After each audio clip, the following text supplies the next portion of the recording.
কিছুদিন পর গোলাম আহমদ কাদিয়ানিকেও প্রমোট করবে, কিছুদিন পর বলবে তারাবির নামাজ বলতে কোনো জিনিসই নাই। আর চ্যালেঞ্জ করছে বাংলাদেশে যে 20 রাকাত তারাবি ভুল, 8 রাকাত তারাবি, মা কা দুধ পিয়া है तो कभी हमारे साथ भी बैठो ना। দেখি কত বড় মায়ের দুধ পান করেছো। এখন যখন বসার হিম্মত থাকবে না তো বাজারের মসজিদের ইমাম সাহেবকে লাগিয়ে দিবে, চুজা মৌলবীকে বলবে জাহাঙ্গীরের ব্যাপারে ভিডিও বানা, এ তো আমাদের দোকান বন্ধ করে দিচ্ছে, তোরা বানা তোরা বানা। তো বলছে হুজুর আপনি বসেন না, বলছে এরা বেরেলভি, এদের সাথে পারা যাবে না। আমাদের বাপ দাদারা 200 বছর বসেছে, যেখানেই বসেছে বেরেলভিরা সিধা অপারেশন করেছে, অবাস করেন। এই জন্য চুজা মৌলবী, পুঠি মৌলবী মাদ্রাসার তালবিলিংকে বলছে জাহাঙ্গীরের সাথে ভিডিও বানাবার চ্যালেঞ্জ করো, চ্যালেঞ্জ করো। তো চুজা মৌলবীদের সাথে বসার সময় আমাদের কাছে নাই, আমাদের তালবিলিং আছে, আমাদের ছাত্র আছে।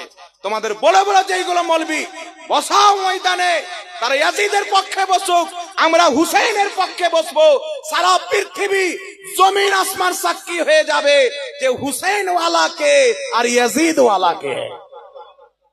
আর ইয়াজিদ যে জান্নাতে যাবে না একটা জাল হাদিস দেখাতে পারে, না একটা জয়ীফ হাদিস দেখাতে পারে।